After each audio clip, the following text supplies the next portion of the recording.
In today's video, I'm going to teach you how to sync Zoho Calendar with Google Calendar. By the end, your events will stay aligned across both platforms so you don't have to duplicate entries or worry about missing appointments. We'll do everything from inside Zoho Calendar, and you'll briefly sign in to your Google account to grant permission. Have your Zoho and Google logins handy, and use a desktop browser for the smoothest experience. Start by opening your browser and heading to the Zoho Calendar homepage. If you're not already signed in, go ahead and log into your Zoho account. You'll land on your calendar view. This is the normal place where you create and manage events, but we're going to jump into the settings to connect Google. Look to the top of the page and click the settings gear icon. This is where Zoho keeps all preferences and integrations. If your screen size is small, the gear might sit behind a menu icon. Just expand it so you can get to settings. Inside settings, find the section labeled synchronize. This is the dedicated area for bringing outside calendars into Zoho and keeping them updated. It's designed to centralize connections so you can turn them on or off and manage them without digging through multiple menus.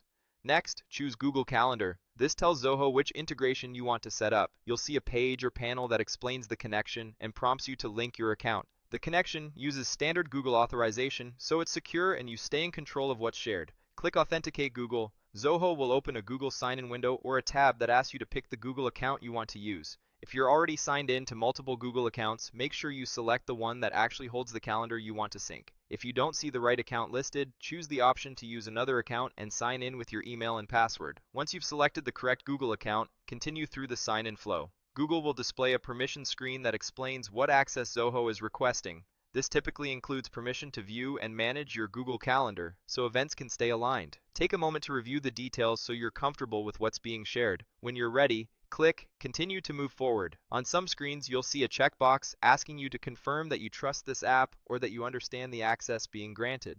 Check that box to acknowledge the permissions. This step helps Google verify that you're intentionally connecting the two services. After you've checked the box, click Continue again to finalize the authorization. Google will hand control back to Zoho Calendar and complete the link. If your browser blocked a pop-up during this process, allow the pop-up and try the Authenticate button once more. That's it. Your Zoho Calendar is now connected to Google Calendar. Initial syncing can take a moment, especially if you have a lot of events. Give it a little time and then refresh your Zoho Calendar page. You should start seeing updates reflect automatically. If you added an event in Google, it will appear in Zoho once the sync cycles through. Likewise, events you create in Zoho will follow the connection rules you just set up. A few helpful tips as you wrap up: make sure you're signed in to the same Google account you actively use for your calendar. Mixing accounts is the most common cause of missing events. If you don't see updates right away, wait a minute and refresh. Also, keep your browser session active during the first sync. If you ever change your Google password or adjust security settings, you may need to re-authenticate from the same synchronize area in Zoho. You've successfully connected Zoho Calendar with Google Calendar using the built-in synchronization. With this setup in place, your scheduling is simpler, more reliable, and less manual, so you can focus on your day instead of managing duplicate events.